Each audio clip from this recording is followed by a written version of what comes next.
अस्सलाम वालेकुम। आज की इस वीडियो में हम एक और प्रोजेक्ट के प्रोटोटाइप असाइनमेंट के बारे में देखेंगे जिसका नेम है anomaly detection system in blockchain.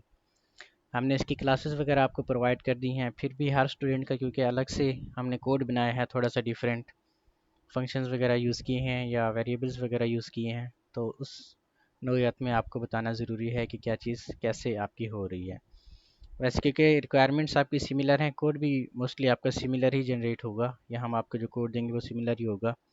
Requirements आपकी वही हैं कि सबसे पहले आपने डेटा को लोड करना है, प्री प्रोसेस करना है, एनामलीज वगैरह को इंजेक्ट करना है जिस तरह क्लासेस के अंदर हमने किया था। इसके बाद हमने एनामली को लेबल करना है। क्लास के अंदर हमने फंक्शंस बनाया था। डिफरेंट प्रोजेक्ट्स के अंदर हम डिफरेंट चीज़ें यूज़ कर सकती हैं। फिर हमने मशीन लर्निंग मॉडल्स बिल्ड करवाने हैं। प्रोटोटाइप के असाइनमेंट की रिक्वायरमेंट में हमारे पास दो मशीन लर्निंग मॉडल यहाँ पे हमने बिल्ड करनी है। एक आपका स्पोर्ट वेक्टर मशीन है SVM, और दूसरा आपका रैंडम फॉरेस्ट क्लासीफायर है। फिर मॉडल को इवेल्युएट करना था, इनकी एक्यूरेसी, प्रिसीजन, रिकॉल और F1 स्कोर वगैरह हमने यहाँ पे इनका बताना था। इसके बाद हमने कन्फ्यूजन मैट्रिक्स जनरेट करनी थी, कंपैरिजन करवाना था हर एक मॉडल का। यहाँ पे टीचर आपको ये कह सकते हैं कि आपने बार प्लॉट्स क्यों यूज़ किए हैं, तो यहाँ पे टीचर ने मेंशन किया हुआ है कि आपने बार प्लॉट्स का ही यूज़ करना है। जैसे यहाँ पे हमने बार प्लॉट्स यहाँ पे यूज़ किए हुए हैं, ठीक है। बाकी इनकी एक्यूरेसी का हमने बताया था कि अगर 100% चली जाए तो किस तरीके से आपने चेंज करनी है। तो एक स्टूडेंट के लिए यहाँ पे हमने बनाया है। सबसे पहले नेसेसरी लाइब्रेरीज़ हमने इंपोर्ट करवानी है। हमने आपको पहले ही बता दिया है इनका क्या काम है। इसके बाद लोड करवाया हमने डेटा सेट को, जिसमें हमने URL का पाथ दिया हुआ है। डेटा सेट आपने कैसे यहाँ पे डालना है, बिल्कुल वैसे ही ड्रैग एंड ड्रॉप करके यहाँ पे, ठीक है। अब की बार हम यहाँ पे रन नहीं करते हर एक सेल को, जस्ट आपको ओवरव्यू देते हैं थोड़ा थोड़ा, ठीक है। फिर आपने डेटा या df.head, ठीक है, वहाँ पे आप देखेंगे तो यहाँ पे df हमने एक वेरिएबल बनाया था, तो इसमें हमने चेंज किया है data.head वेरिएबल हमने बनाया है। तो जितना भी हमारे पास डेटा सेट है उसके पहले 5 कॉलम्स हमारे पास यहाँ पे शो हो जाएंगे। देन प्री प्रोसेसिंग स्टेप हमारे पास आ जाता है, जिसमें हम सबसे पहले यहाँ पे मिसिंग वैल्यूज़ को चेक कर रहे हैं। हमारे पास हर एक कॉलम की मिसिंग वैल्यूज़ यहाँ पे आ रहे हैं, वो हमारे पास मिसिंग वैल्यूज़ कोई भी नहीं है। देन हम डेट एंड टाइम स्टैम्प को चेंज कर रहे हैं, जो कि डेटा फ्रेम के अंदर जो फिट हो सकता है उसी टाइम स्टैम्प को हम यहाँ पे ले रहे हैं। देन यहाँ पे कोई अगर आपके पास नल वैल्यू है उसको हम हैंडल कर रहे हैं, ठीक है, फिल कर रहे हैं। देन दोबारा से हम डिस्प्ले करवा रहे हैं डेटा की फर्स्ट फ्यू रोज़ को, ताकि प्री प्रोसेस डेटा आपके पास हो जाए। जब हम इंग्लिश लैंग्वेज के कोई डेटा सेट के ऊपर काम करते हैं तो उसमें क्योंकि हमारे पास वर्ड्स ज़्यादा होते हैं, कभी कॉमा आ जाता है कभी क्या, तो उसका प्री प्रोसेसिंग हमारे पास बहुत ज़्यादा डिफरेंट होता है इसके मुकाबले में, ठीक है। यहाँ पे थर्ड स्टेप आपके पास था एनामली इंजेक्शंस का, ठीक है। आपने एनामली इंजेक्ट करवानी थी। यहाँ पे np.random seed, यहाँ पे आप 1 to 3 दे सकते हैं, 3 to 1 दे सकते हैं, 4 to 3, ये एक तरह की आपके पास वैल्यू है कि इतनी मरतबा आपकी जो वैल्यूज़ है चेंज होकर यहाँ पे चली जाएंगी। सबसे पहले यहाँ पे हम एक नया कॉलम क्रिएट कर रहे हैं एनामली का, ठीक है, और उसको हम इनिशियल वैल्यू दे रहे हैं 0 की। अगर आपने जो हमने लेक्चर आपको प्रोवाइड किए हैं उसमें देखा होगा, तो हमने डेटा डॉट एनामली का लास्ट में एक कॉलम बनाया था फंक्शन के बाहर। यहाँ पे हमने फंक्शन लगाया ही नहीं है, हमने ऐसे ही काम चलाया है, ठीक है। देन यहाँ पे इंजेक्ट करवाया है हमने एनामलीज वगैरह को। टोटल डेटा सेट का हमने 50% यहाँ पे लिया है। टीचर ने हमें 51% अटैक का कहा था, ठीक है। तो यहाँ पे 0.5 का मतलब है 50%, ठीक है। यहाँ पे आप 0.6, 7, 8, 9 चेंज भी कर सकते हैं। तो जैसे ही चेंज करेंगे तो आपको वैल्यू का पता चल जाएगा कि ये 0.8 लिखा हुआ है, तो ये आपके पास 80% चला जाएगा, ठीक है। बाकी यहाँ पे हम देख रहे हैं कि अगर किसी में एनामली इंजेक्ट हुई है आपकी, ये एनामली इंडाइसिस, ठीक है, इंडाइसिस का हमने एक वेरिएबल बनाया है, यानी एनामली को इंजेक्ट करवाना है आपने 50% अटैक के साथ, ठीक है, जिसमें हमने टोटल डेटा की लेंथ के साथ इसको मल्टीप्लाई करना है, ठीक है।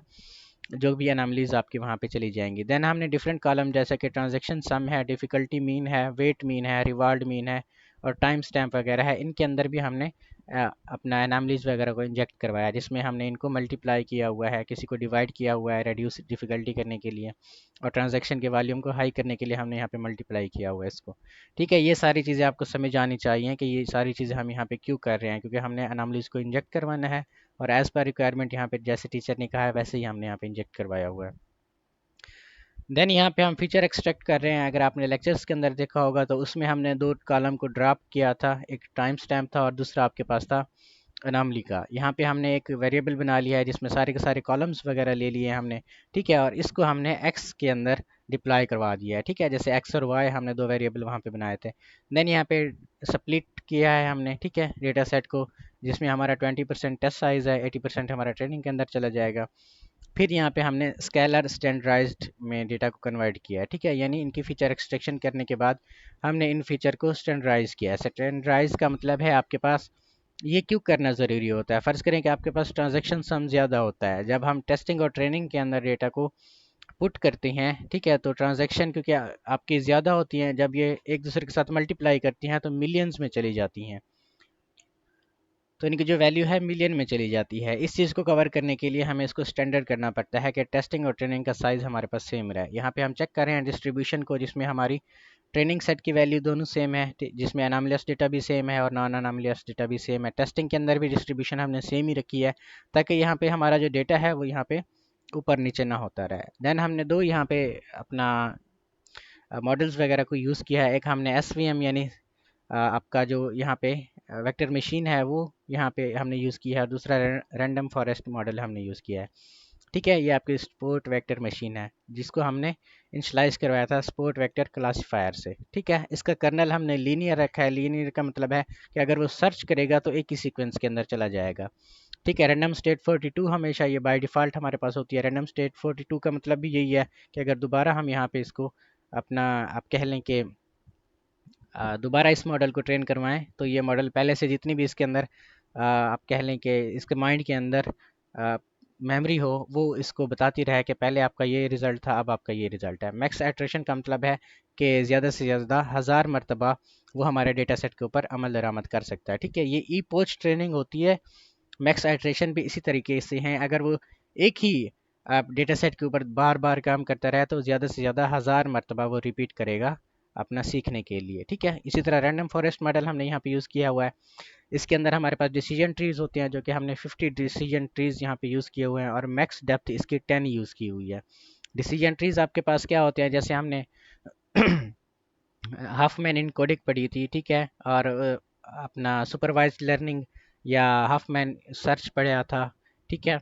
इसके बाद हमने ग्रिडी एल्गोरिथम पढ़े थे, तो उसमें हम सर्चिंग करते थे नोड बाय नोड। ये भी वैसे बिल्कुल वैसे ही करेगा। आपके पास हमने लेक्चर्स के अंदर भी बताया है कि एक ट्री बनता है और वो सर्च करता है, ठीक है। ये एन एस्टिमेटर का मतलब है कि 50 डिसीजन ट्री यहाँ पे बनेंगे जिनकी मैक्सिमम डेप्थ 10 होगी, ठीक है। रैंडम स्टेट 42 इसके हमने रख दिया है। फिर हमने यहाँ पे क्या करवाया हुआ है, फार लूप की मदद से बिल्कुल यहाँ पे वैसे ही हमने मॉडल को ट्रेनिंग और टेस्टिंग के अंदर फिट करवाया हुआ है, और जो भी इनके रिजल्ट हैं हमने यहाँ पे रिजल्ट की एक अपना डिक्शनरी वगैरह बना ली है। इसमें हम एक्यूरेसी वगैरह यहाँ पे कैलकुलेट कर रहे हैं, इनका प्रिसीजन, रिकॉल, और इन रिजल्ट्स को हम स्टोर करवा रहे हैं। देन इन रिजल्ट्स को हम प्रिंट भी करवा रहे हैं, ठीक है, जो कि आपकी यहाँ पे प्रिंट होके आ रहे हैं। टीचर अगर यहाँ पे कहें कि आपकी कन्फ्यूजन मैट्रिक्स कौन सी है, तो ये वाली मैट्रिक्स आपकी कन्फ्यूजन मैट्रिक्स है, ठीक है। हर एक प्रोजेक्ट में इसी तरह ही जनरेट होके आ जाएगी आपके पास। देन हम यहाँ पे प्लाट्स वगैरह जनरेट कर रहे हैं। इन प्लाट्स को भी यहाँ पे देखें आप, प्लाट हमने मैट प्लॉट लिप की मदद से यहाँ पे जनरेट करवाया हुआ है। तो दोनों के अंदर मॉडल की परफॉर्मेंस वगैरह को यहाँ पे हम ले रहे हैं। टीचर यहाँ पे आपको जो चेंजेस करवा सकते हैं वो ये है कि इनका कलर वगैरह चेंज करके दिखाएं, वो आपने यहाँ पे कलर वगैरह चेंज करना है, ठीक है। और इसके बाद अपना इनके हाइट विड्थ को सेट करके दिखाएं। हाइट विड्थ आपकी यहाँ पे सेट हो जाएगी, ठीक है। बार प्लाट है या जौन सा भी प्लाट है उसको यहाँ से आपने चेंज करना है, ठीक है। ये आप अपनी मदद आपके तहत फिर इनको सर्च कर लें। और इसके बाद हम यहाँ पे बेस्ट मॉडल आपका कौन सा है, बेस्ट मॉडल वही होगा जिसका F1 स्कोर या एक्यूरेसी जिसकी ज़्यादा होगी। इन दोनों में से आप देखें तो एक्यूरेसी वगैरह यहाँ पे आपकी अपना रैंडम फॉरेस्ट मॉडल की ही ज़्यादा है, इसलिए यहाँ पे हमारा रैंडम फॉरेस्ट मॉडल ही सबसे बेस्ट मॉडल है। एक हीट मैप की मदद से यहाँ पे हमने जनरेट की है आपकी जो कन्फ्यूजन मैट्रिक्स है, जिसमें ट्रू पॉजिटिव, ट्रू नेगेटिव, ठीक है, फॉल्स पॉजिटिव, फॉल्स नेगेटिव यहाँ पे हमने ली हुई है, ठीक है। इसी तरह एक और बच्चे के लिए भी हमने यहाँ पे बनाया हुआ है। सबसे पहले डेटा सेट को हमने इंपोर्ट किया है, फिर पहली 5 रोज़ को यहाँ पे हमने रीड किया है। उसके बाद डेटा प्री प्रोसेसिंग का स्टेप आ जाता है, जो कि सारे प्रोजेक्ट्स के अंदर ऑलमोस्ट सेम ही होगा हमारा प्री प्रोसेसिंग का स्टेप, ठीक है, जिसमें हमने नल वैल्यूज़ को देखना है, टाइम स्टैम्प को कन्वर्ट करना है, और उसमें अगर कोई मतलब स्केलर के अंदर हम कन्वर्ट करते हैं या स्टैंडर्डाइज स्केलर वगैरह यहाँ पे यूज़ करते हैं। यहाँ पे हमने एनामलीज वगैरह को यहाँ पे इंजेक्ट करवाया है, और weight mean, difficulty mean, transaction sum के ऊपर हमने यहाँ पे इंजेक्शन एनामलीज करवाई हुई हैं। टीचर ने यहाँ पे लिखा था कन्फर्मेशन, हाइट, ठीक है, तो यहाँ पे हम चेक करवा रहे हैं कि अगर कन्फर्मेशन हमारे कॉलम्स के अंदर है तो उसको ज़ीरो कर दो, अगर हाइट वगैरह हमारे कॉलम के अंदर है तो उसको भी आपने चेंज करना है। अब हमें तो पता है कि ये हाइट और कन्फर्मेशन यहाँ पे नहीं है, कन्फर्मेशन हमारा यहाँ पर नहीं है, ठीक है। तो लेकिन चेंज करने के लिए प्रोजेक्ट को यहाँ पे, इसलिए हमने ये 2-3 लाइंस यहाँ पे लिखी हुई है, ठीक है। इसी तरह अनॉमलीज वगैरह को हमने लेबल करने के लिए यहाँ पे लिखा हुआ है 0 और 1, और यहाँ पे दोबारा हमने चेक किया हुआ है कि हमारा अनॉमली का कॉलम यहाँ पे अंदर गया है या नहीं हमारे डेटा सेट के, ठीक है। फिर यहाँ पे हम प्रिपेयर कर रहे हैं डेटा को, यहाँ पे ड्रॉप कर रहे हैं हम दो वैल्यूज़ को, जिस तरह लेक्चर्स के अंदर हमने देखा था बिल्कुल वैसे ही यहाँ पे किया हुआ है। टारगेट वेरिएबल आपका एनॉमली का है, ठीक है। ये सुपरवाइज्ड लर्निंग हमने यूज़ की हुई है, इसलिए हमारा जो टारगेट लेबल है वो एनॉमली का यहाँ पे हो गया। फिर यहाँ पे स्प्लिट कर रहे हैं हम डेटा सेट को ट्रेनिंग और टेस्टिंग के अंदर, ठीक है। यहाँ पे समोट अप्लाई कर रहे हैं। समोट का मतलब है कि आपका जो डेटा सेट है वो बैलेंसिंग रहेगा ट्रेनिंग और टेस्टिंग के लिए, ठीक है। पहले आप देखेंगे तो हमने पहले स्टैंडर्ड स्केलर यहाँ पे यूज़ किया था। इस अब की बार इस प्रोजेक्ट के अंदर हमने समोट यूज़ किया है।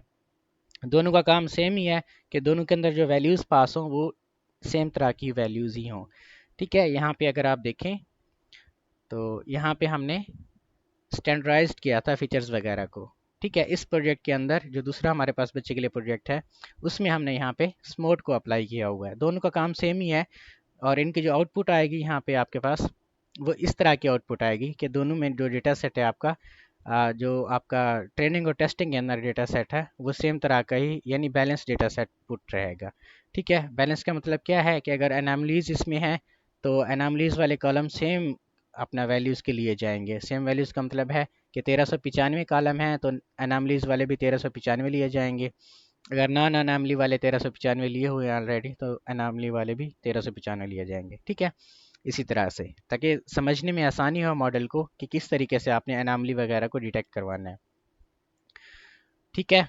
यहाँ पे हमने ट्रेन करवाया हुआ है फिर एसवीएम को, यानी स्पोर्ट वेक्टर मशीन को, जिसमें क्लास वेट इसका बैलेंस रखा हुआ है, प्रोबेबिलिटी इसकी ट्रू लिखी हुई है, ताकि हम थ्रेश होल्ड की ट्यूनिंग कर सकें। ये ट्यून हम इसलिए कर रहे हैं कि दोबारा जिस तरह यहाँ पे हम डिसीजन ट्री वगैरह यहाँ पे जनरेट कर रहे थे या फिर यहाँ पे मैक्स एट्रेशन वगैरह यहाँ पे दे रहे थे, यहाँ पे फिर हमने इसको आप कह लें कि probability is equal to true, और कर्नल यहाँ पे हमने लीनियर नहीं रखा बल्कि कर्नल हमने आरबीएफ रखा है, क्लास वेट इसका बैलेंस करके, ताकि ये खुद में आइट्रेशन करता रहे और इसको पता चले कि कौन सी अनामली है और कौन सी नहीं है, ठीक है। बाकी आपको कोई भी कोड यहाँ से अगर समझ नहीं आता तो हमसे व्हाट्सएप पे रब्ता कर सकते हैं, या फिर आप चैट जीपीटी पे भी जाएं और गूगल पे भी सर्च करें ताकि आपको समझ आए, ठीक है।